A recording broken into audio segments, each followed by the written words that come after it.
The bank called me and said, "I don't think that's you. Your wife is here right now, with a man who looks just like you." I replied, "That's impossible. She's visiting her sick mom." The voice said, "Please come in right away. I'm glad to have you here. Follow my story until the end and comment the city you're watching from, so I can see how far my story has reached." My name is Edwin. I'm 49 years old, and I thought I knew my wife. I thought I knew everything about the woman I'd shared a bed with for 5 years, the woman who brought me coffee every morning and kissed my cheek before I left for work. I was wrong about everything. It was a Tuesday afternoon in December when my phone rang at work. The caller ID showed First National Bank, and I almost didn't answer. I was buried in quarterly reports, and the last thing I needed was another sales pitch for a credit card I didn't want. But something made me pick up. "Mr. Edwin Hartwell?" The voice was female, professional, but there was something underneath it that made my stomach tighten. "Yes, this is Edwin." "Sir, I'm calling from First National Bank.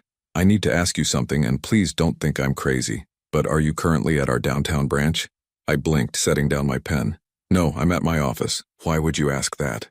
There was a pause, and I could hear papers shuffling in the background. "Sir, I don't think that's you here at the bank. Your wife is here right now with a man who looks exactly like you, and they're trying to access your joint savings account." The words hit me like a punch to the chest. I felt the air leave my lungs as I gripped the phone tighter. "That's impossible. My wife Jolene is visiting her sick mother across town. She left this morning." "Sir," the voice continued, and now I could hear the concern clearly, "I think you need to come in right away. There's something very wrong here." I hung up the phone and stared at it for several seconds, my mind spinning. Jolene visiting her mother, that's what she'd told me. She'd been making these trips twice a week for the past 2 years, ever since her mother's health started declining. The medical bills had been mounting, and we'd been covering them together. It was one of the things I loved about Jolene, how devoted she was to her family. But now a bank employee was telling me she was downtown with someone who looked like me. I grabbed my jacket and keys, my hands shaking slightly as I locked my office door. The drive to the bank felt like it took forever, even though it was only 12 minutes. My mind raced through possibilities, trying to make sense of what the woman had told me. Maybe it was a case of mistaken identity. Maybe Jolene had finished at her mother's early and needed to handle some banking business. Maybe the man with her was a bank employee helping her, and the woman on the phone was confused. But deep down, something cold was spreading through my chest, a feeling I couldn't name but recognized as dread. First National Bank sat on the corner of Main and Fifth, a brick building that had been there since the 1970s. I'd been banking there for 8 years, and most of the employees knew me by name. The parking lot was half full, and I found a spot near the front entrance, my heart pounding as I walked through the glass doors. The lobby smelled like that particular mixture of air conditioning and carpet cleaner that all banks seem to have. A few customers waited in line for the tellers, and everything looked normal. Too normal, considering the phone call that had sent me racing across town. I approached the customer service desk, where a woman in her 50s with graying hair and kind eyes looked up at me with obvious relief. "Mr. Hartwell, thank goodness you're here." She stood up quickly, glancing around the lobby. "I'm Margaret. We spoke on the phone." "Where are they?" I asked, my voice coming out rougher than I intended. Margaret gestured toward a small conference room visible through glass walls near the back of the bank. "They left about 10 minutes ago, but Mr. Hartwell, you need to see what happened here." She led me to her desk and pulled out a folder thick with papers. "This isn't the first time we've seen strange activity on your accounts. Over the past 18 months, there have been multiple attempts to access your savings using documentation that seemed legitimate but felt off." My stomach dropped. "What kind of attempts? Withdrawals, transfer requests, inquiries about your account balances, always when you were supposedly out of town for work?" Margaret opened the folder and showed me a stack of transaction records. The man today had identification that looked perfect, but something about him just felt wrong. And when your wife couldn't answer basic security questions about your account history, I knew we had a problem.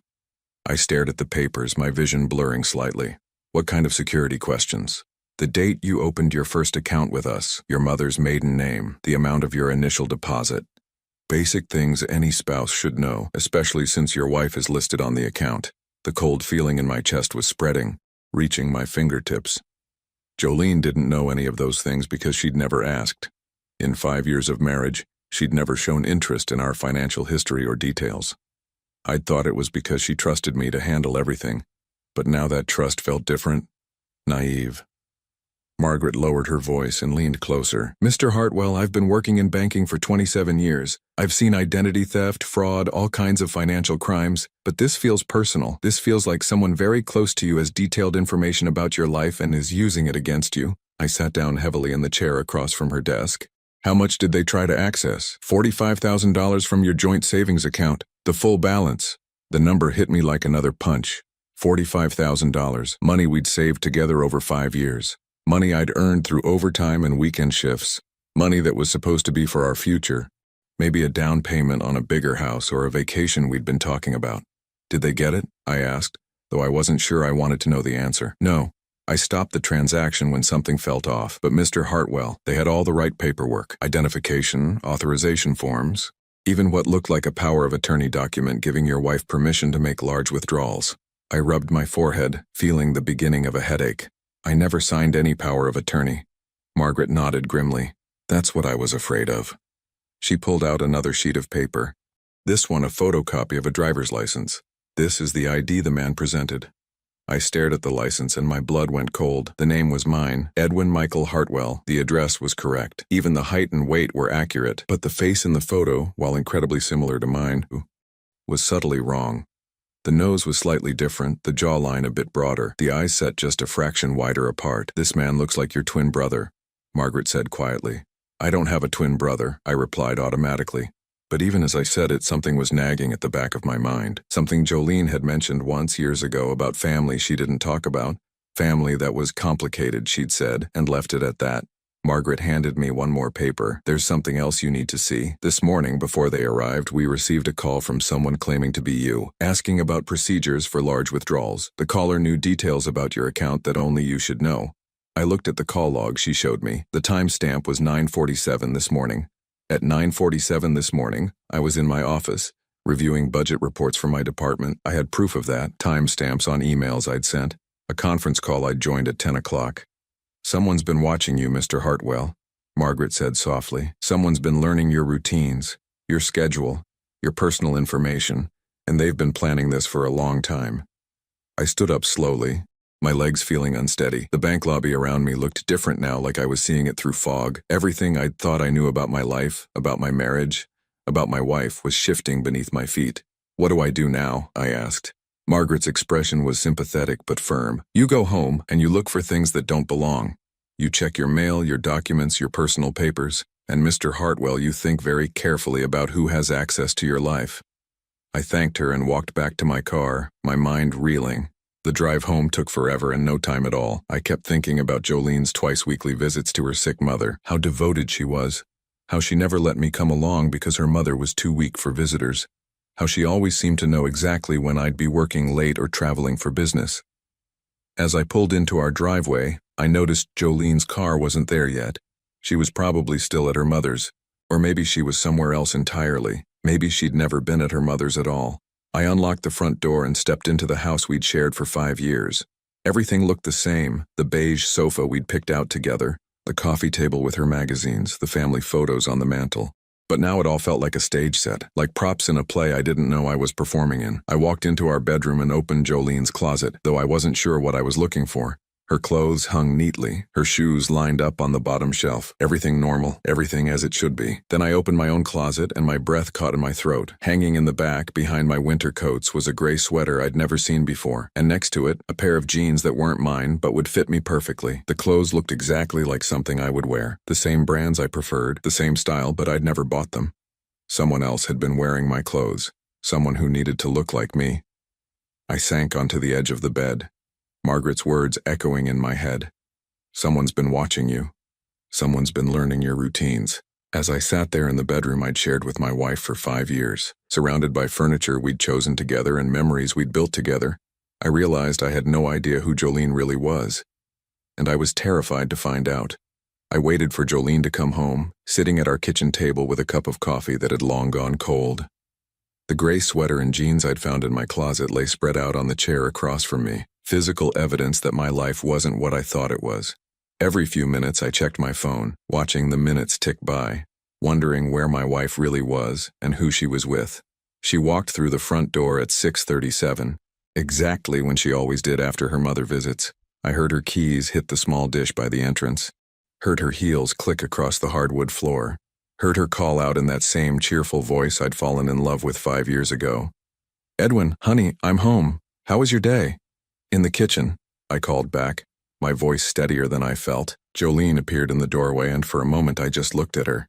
Really looked at her. She was 34 years old, with shoulder-length blonde hair that she kept perfectly styled, green eyes that always seemed to sparkle with warmth, and a smile that had made me feel like the luckiest man in the world. She was wearing a navy blue dress I'd complimented her on just last week, and she looked exactly like the woman I'd married. But something was different. Now that I was looking for it, I could see a tightness around her eyes, a carefully controlled quality to her movements that I'd never noticed before. "How's your mother?" I asked, gesturing for her to sit down.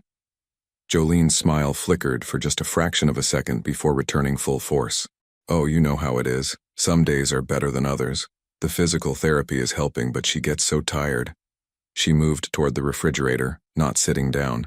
"Dr. Martinez thinks we might need to increase her medication again." I nodded, watching her face carefully. "That's expensive." "Well, it's family," she said, her back to me as she reached for a bottle of water. "We do what we have to do. What's her doctor's full name again? I might want to call and ask about payment plans."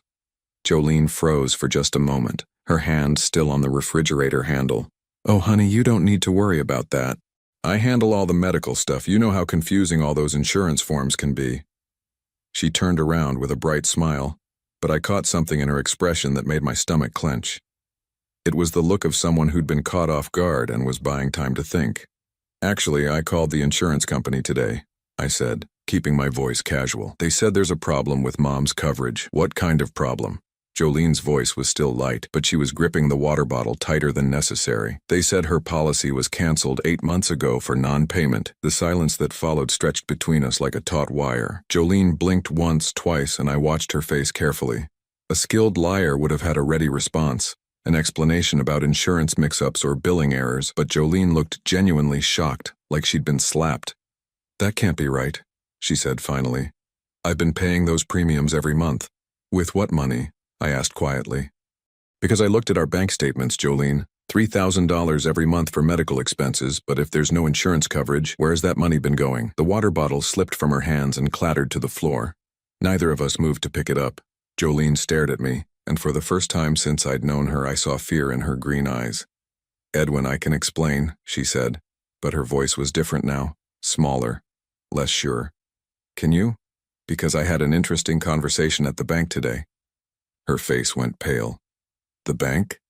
"Someone tried to withdraw $45,000 from our savings account today. A man who looked exactly like me, accompanied by my wife. But here's the thing, Jolene. I was at work all day and you told me you were with your mother." She sat down heavily in the chair across from me, right on top of the gray sweater I'd found.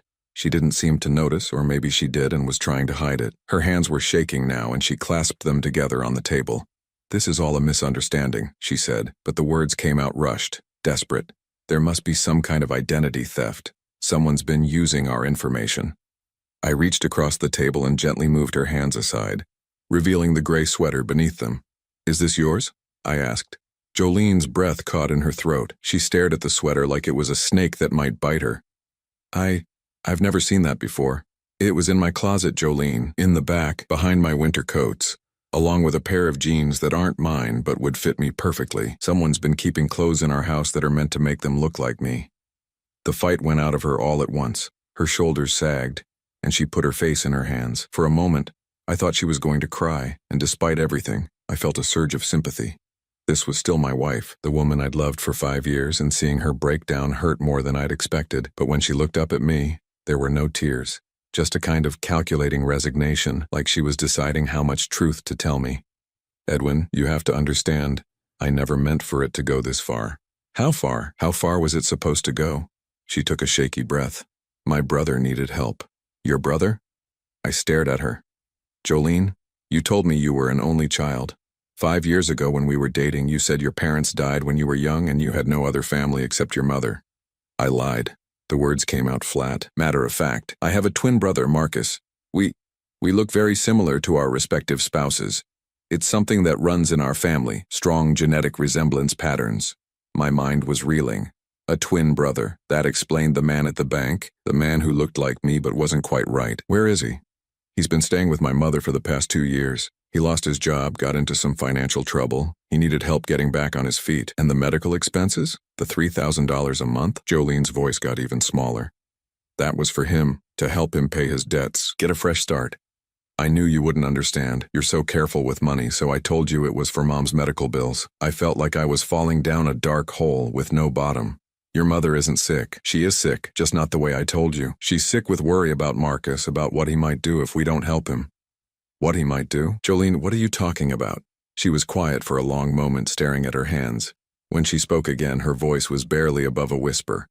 Marcus has done this before, with other people. He studies them, learns their habits, their routines. He becomes them temporarily, just long enough to access their money. The coffee cup in my hands felt ice cold. Are you telling me your brother is a professional con artist? He's family, Edwin. He's my twin brother. You don't understand what that bond is like, how connected we are. When he hurts, I hurt. When he's in trouble, I have to help him. I set the cup down carefully, afraid I might throw it if I held it any longer. How long have you been helping him rob me, Jolene? It's not robbery, she said quickly. It's borrowing. He always planned to pay it back once he got established somewhere new. $45,000 plus $3,000 a month for 2 years? That's $117,000. Jolene, how exactly was your unemployed brother planning to pay that back? She didn't answer, and in her silence, I heard the truth she couldn't say out loud. He'd never planned to pay it back. This had always been a long-term theft, and I had been the mark. How does he look so much like me? I asked. Though I wasn't sure I wanted to know the answer. Jolene glanced up at me, then away. He's very good at what he does. He studies photos, practices mannerisms, even had some minor cosmetic work done to adjust a few facial features. And he had help. What kind of help? I gave him information about you, your habits, your schedule, your personal details, things a wife would naturally know about her husband. The betrayal cut deeper than any physical pain I'd ever experienced. I had trusted this woman with every detail of my life, my hopes, my fears, my daily routines, and she had cataloged it all and passed it on to a criminal who used it to steal from me. The bank employee said there had been other attempts over the past 18 months. How many times has he done this? Small amounts at first. 500 here, 1,000 there. Always when you were working late or traveling for business. I made sure he knew your schedule. I stood up abruptly, the chair scraping against the kitchen floor. How could you do this to me, Jolene? How could you sit across from me every morning, kiss me goodbye every day, lie in bed next to me every night, knowing what you were doing? For the first time, she looked genuinely remorseful. I love you, Edwin. I really do. This thing with Marcus, it's complicated. It's family obligation. It's not about my feelings for you. Your family obligation was to steal my life savings? No, it was supposed to stop after he got enough to relocate. But he kept needing more. And Mom kept saying he was almost ready to go legitimate. And I kept thinking just one more time, just a little bit more, and then it would be over. I walked to the kitchen window and stared out at our backyard, the small garden we'd planted together last spring, the patio furniture we'd picked out for summer barbecues. Everything looked normal, but nothing was real anymore. Where is he now? I asked without turning around. I don't know. After the bank thing didn't work today, he was supposed to call me, but he hasn't. And your mother? Is she even involved, or is she just another victim? Jolene's voice was barely audible. She raised us to look out for each other. She's always protected Marcus, made excuses for him. She knew what we were doing. I turned back to face her. We? Jolene, you keep saying we like you're equally guilty. You are equally guilty. You chose this. You chose to betray your husband to help your criminal brother steal from the man who loved you. She started crying then, quiet tears that streaked down her cheeks. I know how it sounds. But you don't understand what it's like to have someone you love be so desperate, so lost. I thought I could help him and protect you at the same time. Protect me? You've been robbing me for 2 years. I kept him from taking everything at once. I made sure he only took amounts you wouldn't notice right away. I was trying to buy time to figure out another way. The absurdity of it hit me like a slap. She thought she'd been protecting me by managing the pace of the theft. She thought she was being considerate by stealing smaller amounts over a longer period instead of taking everything at once. I need you to leave, I said quietly. Edwin, please. Let me explain everything. Let me help you understand. You've explained enough. I need you to pack a bag and go stay somewhere else tonight. I need time to think. Jolene wiped her eyes and nodded. Can I come back tomorrow? Can we talk about this more when you've had time to process? I looked at her, this woman I'd loved and trusted and planned to spend my life with, and realized I didn't know who she was at all. The person sitting in my kitchen was a stranger who looked like my wife, but had been lying to me for years. I don't know, I said honestly. I don't know anything anymore. As she gathered her things and prepared to leave, I wondered what else I didn't know. What other lies had she told me? What other secrets was she keeping? But what scared me most was the thought that this might not be over, that Marcus, wherever he was, might not be finished with me yet. I didn't sleep that night, how could I? Every sound in the house made me jump, and every creak of the floorboards had me wondering if someone was trying to break in. The gray sweater and jeans still lay on the kitchen table where I'd left them, physical proof that my life had been invaded by a stranger who looked like me. At 3 in the morning, I gave up on sleep and made coffee. As I sat at my kitchen counter, staring out at the dark street, I realized I needed answers. Real answers. Not the carefully parsed half-truths Jolene had fed me. If I was going to figure out how deep this went, I needed to do some investigating of my own.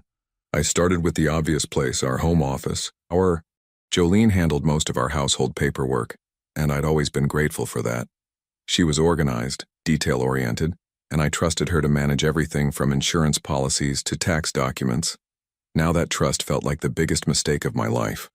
The file cabinet was locked, which should have been my first clue. In 5 years of marriage, I'd never once seen Jolene lock that cabinet. When I asked about it once, she'd laughed and said she was protecting our important documents from burglars, as if anyone would break in just to steal our mortgage papers. It took me 20 minutes to find the key, hidden in the back of her jewelry box behind a pair of earrings I'd given her for our 3rd anniversary. My hands were shaking as I unlocked the cabinet, though I couldn't tell if it was from caffeine or nerves. The first folder I pulled out was labeled Medical Expenses, in Jolene's neat handwriting. Inside were dozens of invoices, all apparently from Dr. Martinez's office, all billing for her mother's ongoing treatment. The amounts were staggering. $3,200 for physical therapy, $2,800 for specialist consultations, $4,100 for emergency treatments. But as I looked closer, something didn't add up. The letterhead was wrong. Slightly off-center, the font not quite matching the clinic's website that I pulled up on my phone, and the invoice numbers followed a pattern that seemed too neat, too sequential. These weren't real medical bills. They were forgeries. The second folder was worse, much worse. It was labeled Property Management and contained documents I'd never seen before. A deed transfer form for our house dated just 6 months ago, showing that the property had been transferred from both our names to just Jolene's name. Below that, a mortgage refinancing agreement that I'd apparently signed, taking out a home equity loan for $190,000 against the house. I stared at the signature on the refinancing paperwork. It looked like mine, but I'd never signed this document. I'd never even seen it before this moment. My house, the house I'd lived in for 8 years, the house I'd bought 2 years before I even met Jolene, was no longer legally mine. The third folder made my blood run cold. It contained copies of identification documents for someone named Marcus Reeves. Driver's license, social security card, passport, even a birth certificate. But the photo on the driver's license showed the face I'd seen at the bank. The man who looked like me but wasn't quite right. Attached to the ID documents was a handwritten note in Jolene's writing. Practice schedule. Edwin leaves for work 7:45 a.m. Monday, Friday. Gym Tuesdays, Thursdays, 6:30 p.m. Business trips first week of every month. Favorite restaurants, Romano's, Friday nights. Coffee shop on 5th Street, Saturday mornings. Signature practice on back. I flipped the paper over and my stomach dropped. Someone had been practicing my signature over and over, getting progressively better at mimicking my handwriting. At the bottom of the page, in perfect imitation of my signature, were the words, Edwin Michael Hartwell, repeated dozens of times. But there was more, a timeline written in Jolene's hand, showing dates and activities going back 2 full years. Month 1 to 3, information gathering phase, establish trust and daily routines. Month 4 to 8, documentation collection, copy important papers, establish banking patterns. Month 9 to 12, small withdrawals begin, test security measures and response times. Month 13 to 18, increase withdrawal amounts, establish medical emergency narrative. Month 19-24, property transfer and equity extraction, prepare for final phase. Month 25 plus, complete asset transfer and relocation. I was looking at a 2-year plan to steal my entire life, written in my wife's handwriting. At the bottom of the timeline, in different handwriting that was darker and more aggressive, someone had added, "If Edwin becomes suspicious before completion, implement contingency plan. Make it look like an accident." My hands started shaking so badly I nearly dropped the papers. Contingency plan. Make it look like an accident. They weren't just planning to rob me. If I got too close to the truth, they were planning to kill me. I grabbed my phone and called the number Margaret at the bank had given me, even though it was 4 in the morning. It went straight to voicemail, so I left a message asking her to call me as soon as possible. Then I called the police. 911, what's your emergency? I need to report identity theft and fraud, I said, trying to keep my voice steady. And possibly a conspiracy to commit murder. The officer who came to my house was named Detective Sarah Chen, a woman in her 40s with sharp eyes and a no-nonsense manner. She sat at my kitchen table looking through the documents I'd found while I told her everything that had happened. "Mr. Hartwell," she said when I finished, "you're lucky you found these when you did. Based on this timeline, you were very close to the final phase of their operation. What would the final phase have involved? Complete disappearance of your assets, and quite possibly your disappearance as well. That note about making it look like an accident, we take those threats very seriously." Detective Chen photographed every document, then carefully placed them in evidence bags. "We'll need to coordinate with the FBI on this. Interstate fraud, identity theft, conspiracy.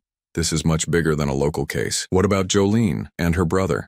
We'll put out a bolo, be on the lookout alert, for both of them. Do you have any idea where they might have gone?" I thought about it.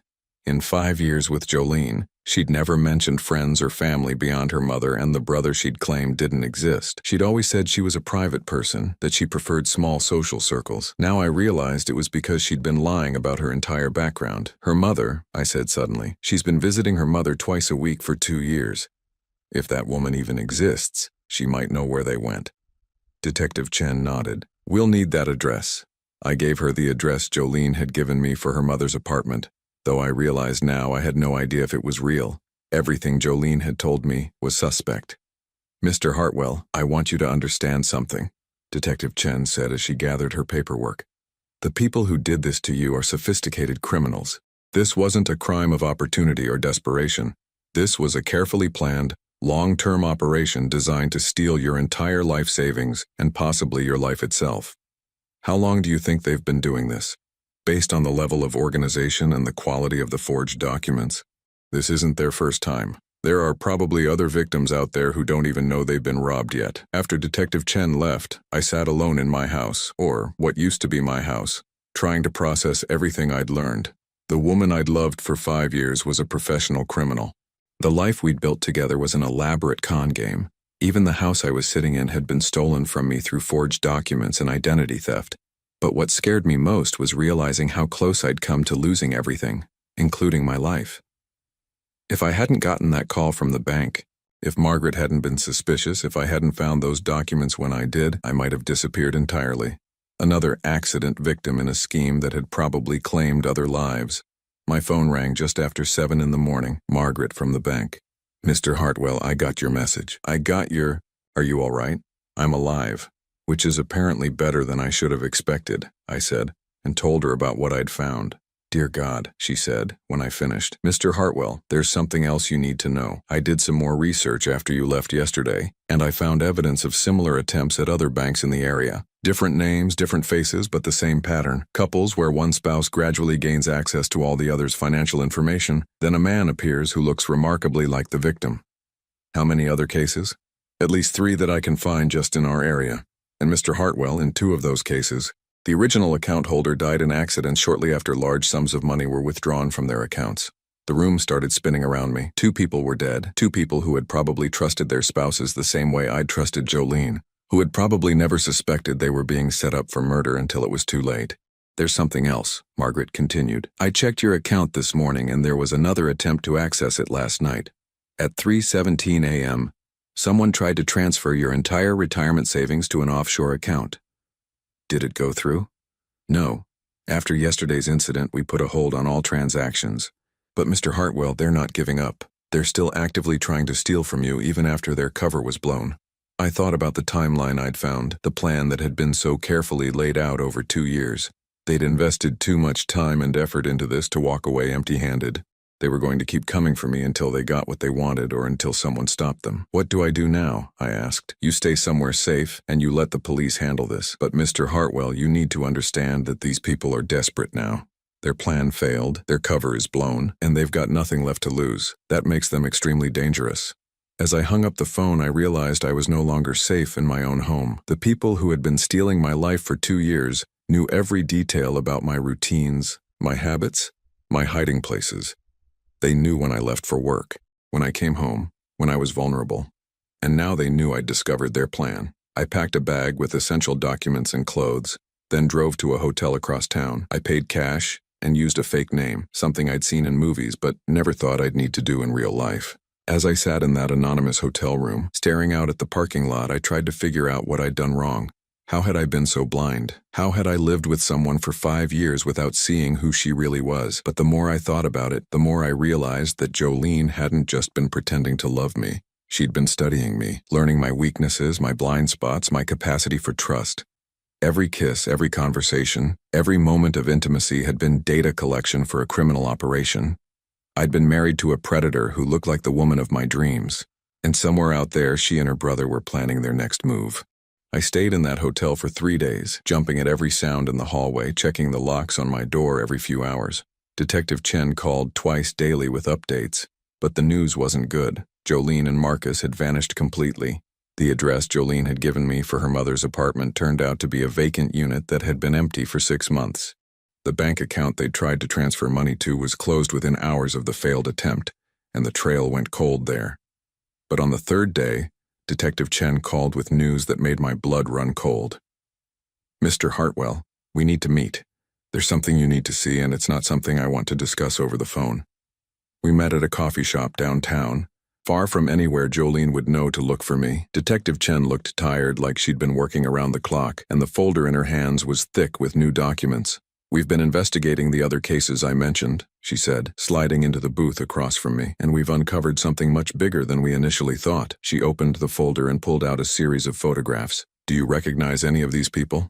I looked at the photos, 3 couples all appearing happy and in love. In each photo, the women looked different hair colors, different styles of dress, different facial structures, but something about their expressions was familiar, a calculating quality in their eyes that reminded me of Jolene. I don't recognize them, I said. Look closer at the men. I studied the male faces in the photos and my stomach dropped. They all looked like variations of the same person, different hairstyles, different clothing, but the same basic bone structure, the same facial proportions. They looked like brothers. These are all Marcus? I asked. We think so. We think Marcus Reeves, or whatever his real name is, has been assuming different identities and targeting men who fit a specific profile. Financially stable, socially isolated, trusting personalities. Detective Chen pulled out another set of documents.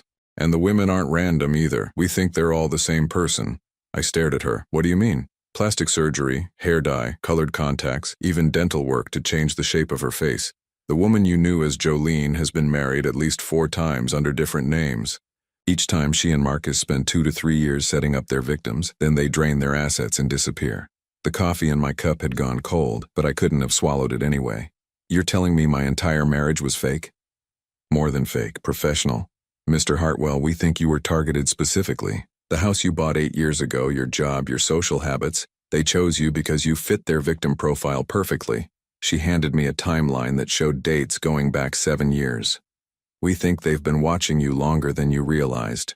Small interactions over the years, casual meetings, background research. By the time Jolene accidentally met you at that bookstore 5 years ago, they already knew everything about your financial situation, your emotional vulnerabilities, your daily routines. I thought back to how I'd met Jolene. We'd both been reaching for the same book at the local bookstore, and she'd laughed and said I could have it if I'd discuss it with her over coffee. It had felt like fate, like one of those romantic meet-cute stories people tell at dinner parties, but it had been a setup from the beginning. What happened to the other men? I asked, though I was afraid to hear the answer. Detective Chen's expression darkened. Robert Mansfield, age 51, died in a car accident 6 months after his wife emptied their joint savings account. David Park, age 47, apparent suicide by drowning, 3 weeks after discovering his wife had transferred his house to her name. Michael Torres, age 53, fatal heart attack during what his wife claimed was an argument about money. but the autopsy showed signs of digitalis poisoning. They murdered them. We can't prove it yet, but yes, we believe so. The pattern is consistent. Once the men discover the theft or become suspicious, they die in ways that look accidental or natural. My hands were shaking again. I gripped my coffee cup tighter, trying to steady myself. How close was I? Based on the timeline in your house and the fact that they tried to access your retirement funds after their cover was blown, I'd say you were maybe weeks away from your accident. Detective Chen leaned forward, her expression serious. Mr. Hartwell, there's something else. We found evidence that they were planning something specific for you. She pulled out one more document, this one a handwritten note in Jolene's writing. We found this in a storage unit they rented under fake names. I read the note, and my vision blurred with rage. E's life insurance policy worth $250K, accidental death clause pays double, plan for hunting accident during annual trip to cabin. Marcus will be hunting partner witness. Clean gunshot wound, no signs of struggle. Story, gun misfired while E was cleaning rifle. M will comfort grieving widow, help settle estate. I set the paper down carefully, afraid I might tear it apart if I held it any longer. They were going to kill me on my hunting trip next month, apparently, and Marcus was going to be there as your new friend. Someone Jolene had introduced you to who shared your interest in hunting. He would have been the only witness to your tragic accident. The calculating coldness of it took my breath away. They'd planned to murder me in a way that would look completely natural, with Marcus right there to control the narrative and comfort my grieving widow. Jolene would have collected my life insurance, inherited what was left of my assets, and then disappeared to start the process all over again, with a new identity and a new victim. How many people have they killed? I asked. We don't know yet. We're working with federal authorities to trace their movements over the past decade. But Mr. Hartwell, we think you might be the first victim who discovered the truth in time to stop them. Detective Chen closed the folder and looked at me seriously. Which brings us to our next problem. They know you're alive, they know their plan failed, and they know you have evidence that could put them away for life. They're not going to just disappear and start over somewhere else. They're going to want to silence you permanently. So what do I do? We want to use you as bait. I stared at her. You want me to what? They're going to come for you eventually. They have to. You're the only person alive who can connect them to their crimes. Instead of waiting for them to choose the time and place, we want to control the situation, set a trap, and catch them in the act. The idea terrified me, but I could see the logic in it. What kind of trap? We'll set up surveillance and put you back in your normal routine, but with undercover protection. When they make their move, we'll be ready. And if something goes wrong, if they get to me before you can stop them? Detective Chen's expression was grim but determined. That's a risk. But Mr. Hartwell, these people have killed at least 3 men, possibly more. If we don't stop them now, they'll keep doing this. They'll find new victims, new identities, and the cycle will continue. I thought about the other men, the ones who had died because they'd trusted the wrong person, Robert Mansfield, David Park, Michael Torres. They'd probably loved their wives the same way I'd loved Jolene.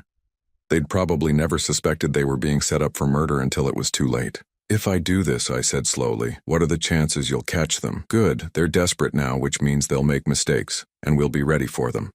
I sat in that coffee shop for another hour, weighing my options. I could disappear, change my name, start over somewhere else, but that would mean spending the rest of my life looking over my shoulder, wondering if they'd found me, and it would mean other innocent men would die because I was too scared to help stop them. Or I could trust Detective Chen and the federal agents she was working with, put my life on the line to end this, once and for all. What would I have to do, I asked finally. Go back to your house. Resume your normal routine as much as possible. Go to work, go to the gym, follow the patterns Jolene documented, but you'll have protection, undercover agents posing as neighbors, surveillance equipment, panic buttons. The moment they show up, we'll be ready. And if they don't take the bait, they will. They have to. You know too much and they can't risk you staying alive. That evening, I checked out of the hotel and drove back to my house for the first time in 3 days. It looked exactly the same from the outside, but walking through the front door felt like entering a stranger's home. Everything reminded me of Jolene, the couch we'd picked out together, the kitchen table where we'd eaten breakfast every morning, the bedroom where she'd lied next to me night after night while planning my murder. Detective Chen introduced me to the agents who would be watching over me. Agent Martinez would be posing as a new neighbor across the street. Agent Thompson would be monitoring from a van disguised as a cable repair truck, and Agent Walsh would be my shadow, staying close enough to intervene if things went wrong, but far enough away to avoid detection. They'll probably watch you for a few days before making their move, Detective Chen explained. They'll want to make sure you're not under police protection, that you're following your normal routine. The key is to act natural. Act natural, as if anything about this situation could be natural. That first night back in my house, I barely slept. Every sound outside had me reaching for the panic button Detective Chen had given me. But morning came without incident, and I forced myself to go through my usual routine. Shower, coffee, check the news, leave for work at 7:45. At work, I tried to focus on my job, but my mind kept wandering. Were they watching me? Were they planning their next move? How long would I have to live this way, knowing that every day might be my last? But as the days passed, I found myself feeling something I hadn't expected: anger. Not just fear, but a burning rage at what they'd done to me, at what they'd done to the other men who hadn't been lucky enough to escape. They'd stolen 5 years of my life. They'd made me fall in love with a lie. They'd planned to murder me and collect money from my death. I wanted them caught. I wanted them to pay for what they'd done. And I was willing to risk everything to make that happen. For 5 days, nothing happened.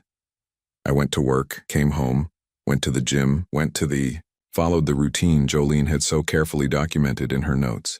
Every morning, I expected to see a familiar face watching me from across the street. Every evening, I wondered if tonight would be the night they made their move. The waiting was torture. Agent Martinez had moved into the house across from mine, posing as a divorced accountant who worked from home. Agent Thompson's cable repair van became a permanent fixture on my street, complete with orange cones and a work permit that would hold up to casual inspection. And Agent Walsh shadowed me everywhere, always staying just out of sight but close enough to intervene if needed. On the 6th day, things started to change. I was leaving for work when I noticed a new car parked 3 houses down from mine, a gray sedan with tinted windows, the kind of vehicle that was designed to be forgettable. As I drove past it on my way to the office, I couldn't see the driver clearly, but something about the silhouette seemed familiar. When I got to work, I called Detective Chen. "There's a gray sedan on my street," I told her. "License plate Echo Delta 7492. I heard her typing on her computer. "We're running it now. Stay calm, Mr. Hartwell. If it's them, we're ready." But I wasn't calm.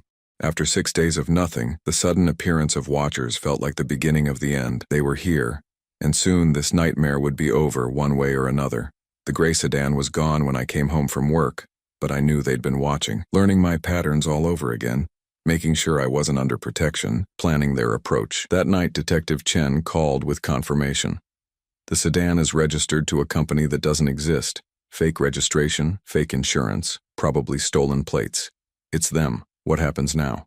"We wait for them to make their move. They won't do anything tonight. They'll want to watch you for at least a few more days to make sure you're alone. But Mr. Hartwell, when they do act, it'll be fast. They can't afford to let this drag out." I barely slept that night, and when I did, I dreamed about the hunting trip I'd never taken. In the dream, I was cleaning my rifle when it went off, and Marcus was there, shaking his head sadly as he called 911 to report the tragic accident. In the dream, I could see Jolene waiting in the car, already planning how to spend my life insurance money. The second day of surveillance was worse than the first. The gray sedan was back, this time with a different license plate, and I spotted it following me to work at a discreet distance. When I went to the gym after work, it was there in the parking lot. When I stopped for groceries, it followed me to the store. They weren't even trying to be subtle anymore. They wanted me to know I was being watched, wanted me to feel scared and isolated. It was psychological warfare, designed to make me panic and do something stupid. But I had advantages they didn't know about. Every time I spotted their surveillance, I pressed the small button on my keychain that signaled my location to the federal agents watching over me. Every route I took was being monitored by people who were far better at this game than Marcus and Jolene. On the 3rd day, the pattern changed again. I was at work when my secretary, Linda, knocked on my office door. "Mr. Hartwell, there's a woman here to see you. She says she's your wife." My blood went cold. "What does she look like?" Linda looked confused by the question. "Blonde hair, green eyes. Very pretty. She seems upset about something." "Jolene, she was here, at my workplace, taking an enormous risk by showing her face in public. Either she was desperate, or this was part of some larger plan I couldn't see yet." "Tell her I'll be right out," I said, then immediately pressed the panic button Detective Chen had given me. I walked to the lobby on unsteady legs, my heart pounding so hard I was sure everyone could hear it.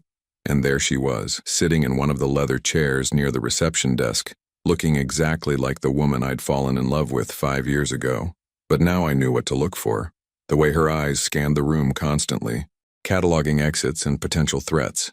The way her purse was positioned for easy access to whatever she kept inside it. The calculated quality of her tears, designed for maximum emotional impact. "Edwin," she said, standing up as I approached. "Thank God. I've been so worried about you." I kept my distance, staying near the reception desk where Linda could see and hear everything. "What do you want, Jolene?" "I want to explain. I want to make this right." She took a step toward me, and I took a step back. "Can we talk privately, please?" "No. Anything you have to say, you can say here." Her expression flickered, and for just a moment I saw frustration beneath the mask of concern. "Edwin, you don't understand what you've gotten yourself into. There are people involved in this who are very dangerous. If you don't drop the police investigation, they're going to hurt you." I almost laughed at the audacity of it. She was threatening me while pretending to warn me about threats from other people. "What people?" "Marcus isn't who you think he is. He's not just my brother. He works for some very bad people, and when this job went wrong, they blamed him. Now they want to clean up the mess, and that includes anyone who can identify him." It was a clever story. If I hadn't seen the documents in our file cabinet, if I didn't know the truth about their operation, I might have believed it. Jolene wasn't just a victim caught up in her brother's crimes. She was a concerned wife trying to protect her husband from dangerous criminals. "So you're saying Marcus threatened me?" "I'm saying Marcus answers to people who don't leave loose ends. And right now, Edwin, you're a very dangerous loose end." She was still trying to manipulate me even now, still trying to make me believe that she was on my side, that we could work together to solve this problem. "What do you want me to do?" I asked. "Drop the investigation. Tell the police you were mistaken, that it was all a misunderstanding. Take the money you still have and disappear for a while. I can help you start over somewhere safe." "And you? What happens to you in this scenario?" "I disappear too. We both start over, separately. It's the only way to keep you safe." I stared at her. This woman who had shared my bed for 5 years while planning my murder, and felt nothing but cold disgust. "You're still lying to me." Her mask slipped again just for a second, and I saw the calculation in her eyes. "Edwin, please. I know you don't trust me, but I'm trying to save your life. Why should I believe anything you say?" "Because I love you." The words came out with perfect sincerity, and if I hadn't known better, I might have believed them. "I know how this looks, I know what you think happened, but my feelings for you were always real." That was the most insulting lie of all. Love wasn't a game you played while planning someone's murder. Love wasn't studying someone for 2 years so you could steal their life more efficiently. "Get out," I said quietly. "Edwin, please listen to me. Get out, or I'll call security." For a moment, her composure cracked completely. The concerned wife act fell away, and I saw the cold professional underneath. Her green eyes went flat and emotionless. Her mouth set in a thin line of frustration. "You're making a mistake," she said, and this time there was no fake emotion in her voice. "A very dangerous mistake. The only mistake I made was trusting you." She stared at me for a long moment, then picked up her purse and walked toward the exit. At the door, she turned back. "Goodbye, Edwin. I hope you survive what's coming." Then she was gone, disappearing into the parking lot where I was sure Marcus was waiting for her. I went back to my office and called Detective Chen immediately. "She was here," I said. "Jolene came to my office." "We know. We followed her from your house. She's in a blue Honda with Marcus right now heading south on Highway 61. We've got units tracking them." She threatened me. Not directly, but she made it clear that bad things would happen if I didn't drop the investigation. That confirms what we suspected. They're getting desperate, which means they'll make their move soon, probably tonight. I sat down heavily in my office chair. The reality of the situation hitting me again, tonight. After 5 years of marriage, after 2 years of being systematically robbed, after discovering that the woman I loved had been planning my murder, it would all end tonight. What do I do? Go home, follow your normal routine. We'll be watching, and the moment they make their move, we'll take them down. And if something goes wrong? Detective Chen was quiet for a moment. "Nothing will go wrong, Mr. Hartwell. We've got this under control." But as I drove home that evening, I couldn't shake the feeling that Jolene and Marcus had one more card to play. They'd been doing this for years, had killed at least 3 men, and had evaded capture every time. They weren't going to go quietly. The house felt different when I walked through the front door. Emptier, more dangerous. Every shadow could be hiding a threat. Every sound could be them coming for me. I made dinner and tried to eat, but the food tasted like cardboard. I turned on the television and tried to watch the news, but I couldn't focus on anything except the windows, the doors, the ways someone could get into my house. At 9 o'clock, my phone rang. Unknown number. "Hello, Edwin." Marcus's voice, but deeper than I remembered, more threatening. "Did you enjoy your conversation with my sister today? What do you want?" "I want you to understand something. We've been very patient with you. very understanding. But that patience has limits. I'm not afraid of you. He laughed, and there was no humor in it. You should be. Do you know what happened to Robert Mansfield, David Park, Michael Torres? The names of the dead men hit me like physical blows. You killed them. We did what was necessary, and if you don't stop interfering with our business, we'll do what's necessary with you too. The police are listening to this call. No, they're not. We're using equipment that makes tracking impossible. But Edwin, here's what's going to happen. You're going to walk out of your house in exactly 10 minutes.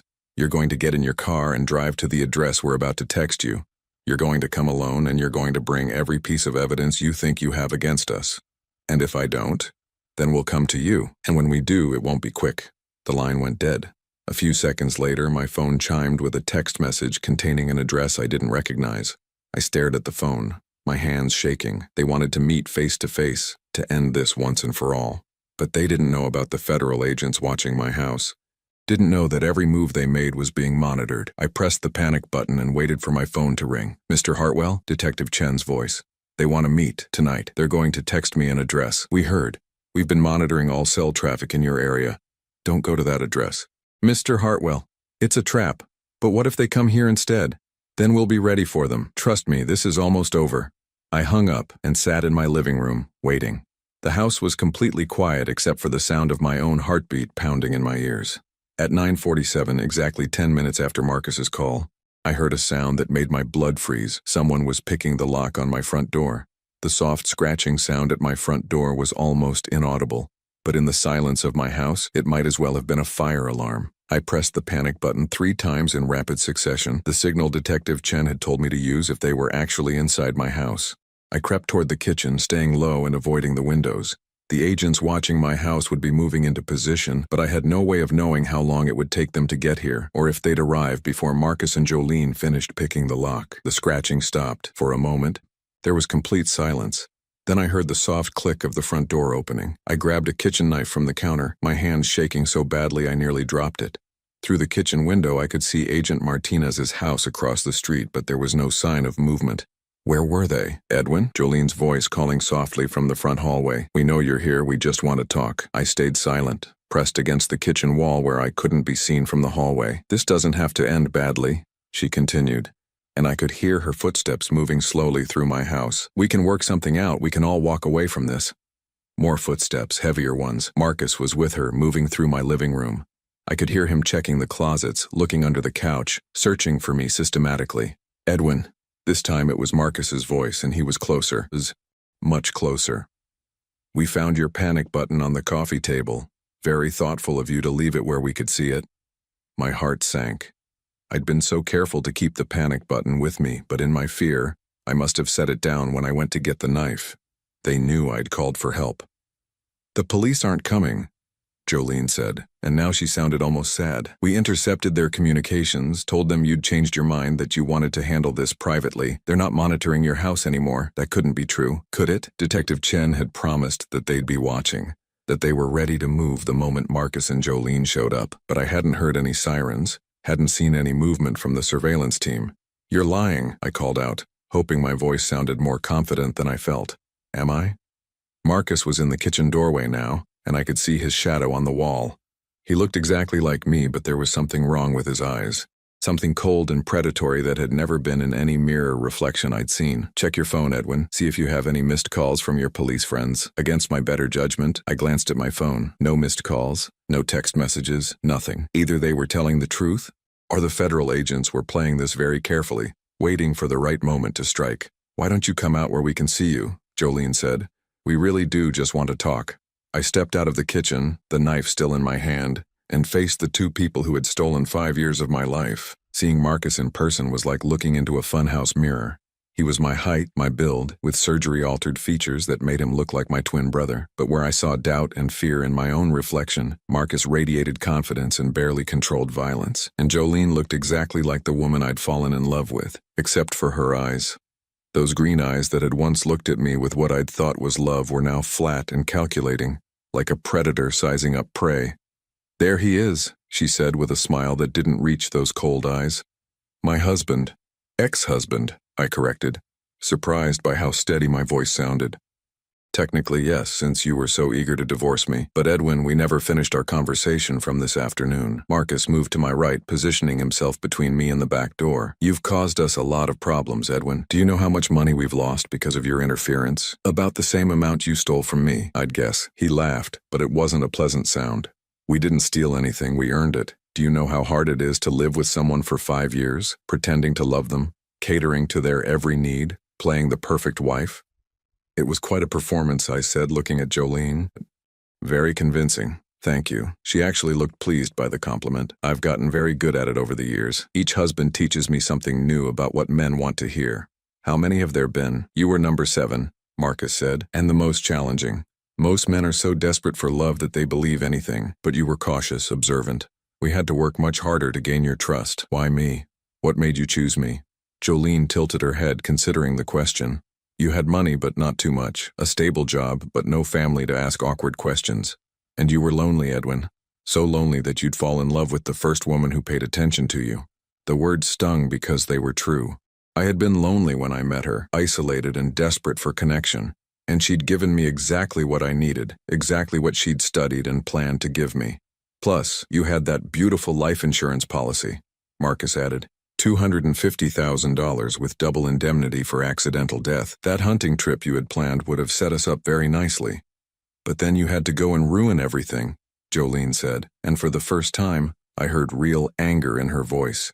You couldn't just accept the story about my sick mother. You had to start investigating, asking questions, making phone calls. Sorry to inconvenience your murder plans. Murder is such an ugly word, Marcus said. We prefer to think of it as accelerated inheritance. He was moving closer now, and I gripped the kitchen knife tighter, but I knew that a knife wasn't going to save me against 2 trained killers who had done this at least 6 times before. Here's what's going to happen, Jolene said, her voice taking on the tone she'd used when we were married, and she wanted me to do something I didn't want to do. You're going to come with us, and we're going to stage a very convincing suicide. Depression over the divorce, financial stress, the shame of being deceived by your wife. It's a very believable story. And if I refuse? Marcus pulled a gun from his jacket, a small silver revolver that looked almost delicate in his hands. Then we'll stage it anyway, but it'll be messier, more painful for you. I looked at the gun, then at the 2 people who had planned to kill me, and felt something unexpected, relief. Not because I wanted to die, but because the waiting was finally over. The games, the lies, the manipulation, it was all ending tonight, one way or another. You know what's funny, I said, surprising myself by actually meaning it. I actually loved you. For 5 years, I genuinely believed that you loved me back. Jolene's expression softened slightly. I know you did, and Edwin, in my own way, I did care about you. You were kind to me, generous, trusting. If I were a different person, if I had a different life, I might have actually fallen in love with you. But you're not a different person. No, I'm exactly who I need to be. Marcus raised the gun, pointing it at my chest. Enough talking. We need to finish this and get out of here. That's when the lights went out. The house plunged into complete darkness, and for a moment nobody moved. Then chaos erupted. I heard Jolene gasp, heard Marcus curse and swing the gun toward where he thought I was standing. I dropped to the floor and rolled toward the living room, hoping to put some furniture between me and the gun. Federal agents, drop your weapons. The voice came from outside, amplified by a bullhorn, and suddenly my house was flooded with light from powerful spotlights pointed through every window. Edwin Hartwell, if you can hear this, stay down. More voices, from multiple directions. The front door exploded inward, and black-clad figures poured through the opening. I heard Marcus fire the gun twice, the sound deafening in the confined space, then a sharp crack that sounded like a taser. Clear left. Clear right. 2 suspects down. I stayed on the floor until someone touched my shoulder gently. Mr. Hartwell, are you injured? I looked up to see Agent Walsh, the man who had been shadowing me for the past week. His face was calm and professional, but I could see relief in his eyes. I'm okay, I said, though I wasn't sure that was true. The lights came back on, revealing Marcus on the floor near the kitchen, his hands zip-tied behind his back, blood trickling from his nose where someone had hit him. The gun lay on the floor several feet away, safely out of reach. Jolene was sitting against the far wall, also restrained, staring at the chaos in my living room with an expression of pure disbelief. How? She said, looking directly at me. How did you know? Agent Walsh helped me to my feet. The panic button worked exactly as designed, Mrs. Reeves. We were in position the entire time. But you intercepted their communications, she protested. You told them he'd changed his mind. No, Detective Chen said, appearing in my doorway with a satisfied expression. We let you think you'd intercepted our communications.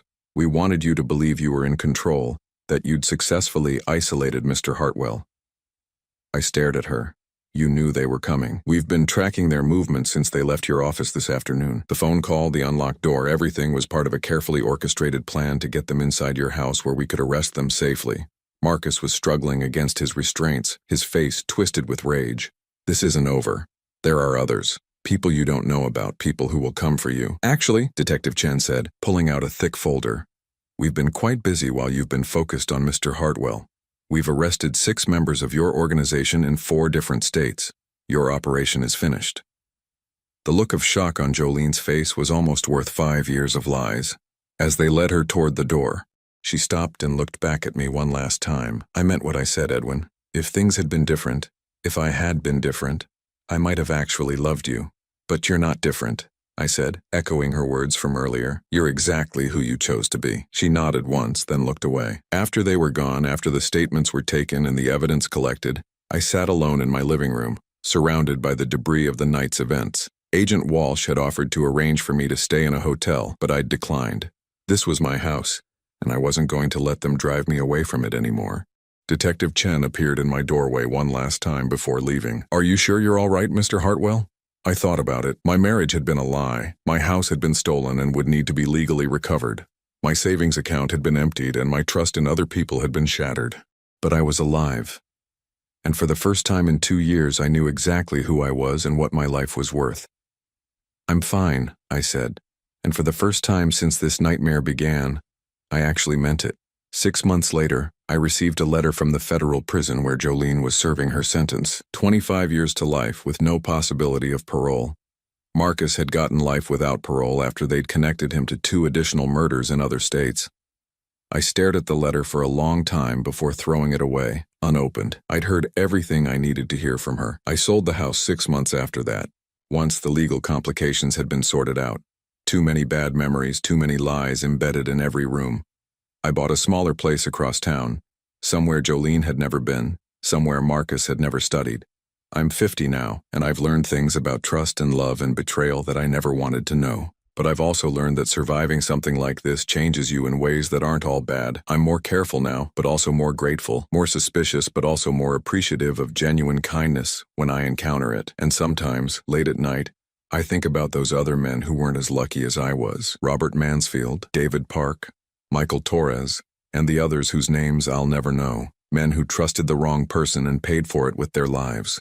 I survived because of luck, because of a bank employee who noticed something wrong, because of federal agents who knew how to set a trap. But mostly, I survived because when the moment came to choose between fear and action, I chose to fight back. That choice saved my life, and it's a choice I'll never regret making.